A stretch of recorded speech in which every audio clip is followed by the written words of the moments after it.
embajador, un saludo muy afectuoso a ti y a toda nuestra audiencia. Buen martes. Los problemas de la democracia realmente están por comenzar si tomamos como perspectiva que las tres fuentes del poder público están ahora en disputa, confrontadas, que no necesariamente ese es su rol. Lo que sí es verdad, el rol que ha jugado el presidente en su muy buen libro, que lo menciona así, Jesús Silva Gálvez Márquez, respecto de la anomalía que significará para la historia en México el sexenio del presidente López Obrador, nos lleva justo a ese, esa forma de determinismo político que ahora se traslada, como sabemos, al terreno de lo electoral,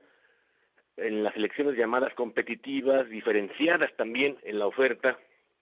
tanto legislativa como de gobierno. Y ahora pasamos a la misma agenda, pero ahora con la rama judicial, con sus matices de los distintos partidos políticos, como de sus propios candidatos. Y yo creo que es un esquema en donde la sociedad carece, como sabemos, por desgracia, de opciones para elegir una verdadera representación o un auténtico gobierno, y también porque no conoce sus mecanismos de cómo evaluar y cómo distinguir en el momento de elegir, por ejemplo, las leyes, las instituciones que garanticen que se vive justo en una democracia. También me parece que hoy día la democracia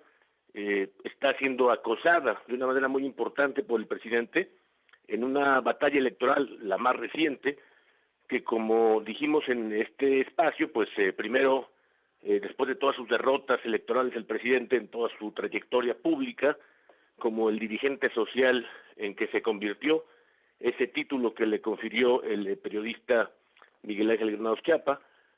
respecto a toda su trayectoria pública, siempre estuvo repleta de derrotas electorales, quiero decir. Entonces, asumió que la batalla electoral no era lo suyo, la del 88, 94, 2006, 2012, y entonces puso justamente en el primer punto de su atención la batalla cultural, la de la propaganda, la de las ideas, las suyas, claro, la de la influencia en los medios de comunicación, a través de la educación, pero la educación a través de la doctrina, etcétera. Y después el segundo paso ha sido enfocarse ahora sí en su batalla electoral. Recién lo comenzó, como sabemos, en 2018, y a través de esa forma más reciente de su batalla electoral ahora contra el Poder Judicial de la Federación, que hay que mencionarlo con todas sus letras, tiene una ventaja el presidente porque no tiene o no tenía hasta hace pocas horas una respuesta institucional, visto el Poder Judicial como su adversario, toda la rama judicial en su conjunto.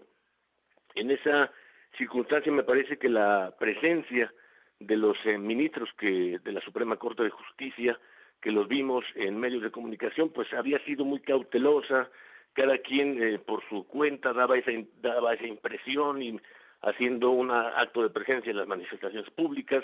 del paro nacional de los trabajadores en la búsqueda de defender sus derechos laborales, hasta hoy, por cierto, en que hoy concluye ese paro.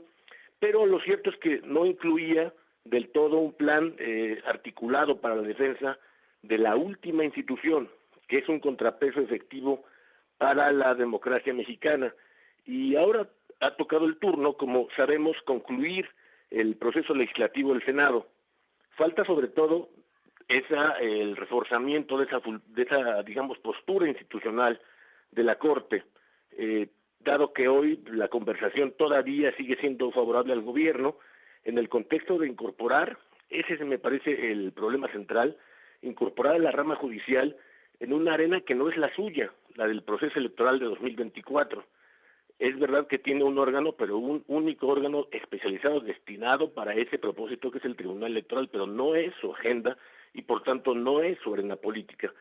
Se requiere en todo caso que la rama judicial aborde con firmeza una postura en medios de comunicación, deliberando, por ejemplo, qué es lo que queremos hacer con el funcionamiento de las instituciones, pensando y construyendo a futuro. También, por su lado, las oposiciones han mantenido su agenda de defender la actual coyuntura, una coyuntura absolutamente crítica respecto de toda la democracia mexicana y hoy día del Poder Judicial en su conjunto también, porque debe encabezar, me parece, toda esta circunstancia en el momento actual, la rama judicial debe encabezar la salvaguarda de la estabilidad no solo jurídica, sino también política. Y es fundamental que los jueces dispongan de los recursos suficientes en su ejercicio cuando estén en operación sus mandatos y con un retiro decoroso cuando concluya su función para alejarlos precisamente de esa muy perniciosa narrativa que el presidente ha instalado, como no lo habíamos visto en décadas, una rama que justamente por no ser electiva parecía no necesariamente al margen, pero sí fuera de la arena política. En el entorno mediático, el Poder Judicial pues debe proponer una conversación que convoque a otros sectores a su defensa. Lo mismo ha ocurrido en las calles, en la academia, en los medios de comunicación, para que el público tenga un conocimiento y en todo caso una identificación con esa rama del poder público, del mismo modo, por ejemplo, en que se construyó con el INE esa conversación. Yo creo que todo lo anterior tiene el objetivo de poner en alto, un alto, si no definitivo, muy importante, al acoso que el presidente ha normalizado a todo organismo autónomo constitucional, institución o rama del poder público que no respalde su pensamiento y también sus decisiones. El problema que hoy subsiste es que la defensa de todo ese conglomerado que llamamos la democracia mexicana atraviesa, es verdad, por la rama judicial que se constituye en una última defensa de nuestra Constitución y también de nuestro entramado, y debe contemplar, por tanto, una estrategia que proponga, por ejemplo, una vocería que responda al Poder Ejecutivo y a sus mensajes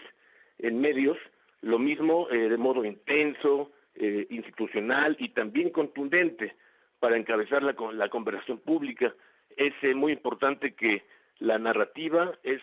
lo que ocurre en un espectáculo, donde lo más notable son no las decisiones, sino también sus actores. Todo ese conglomerado debe asumirse para la defensa no solamente de la Constitución, sino también de la estabilidad política. Teodoro.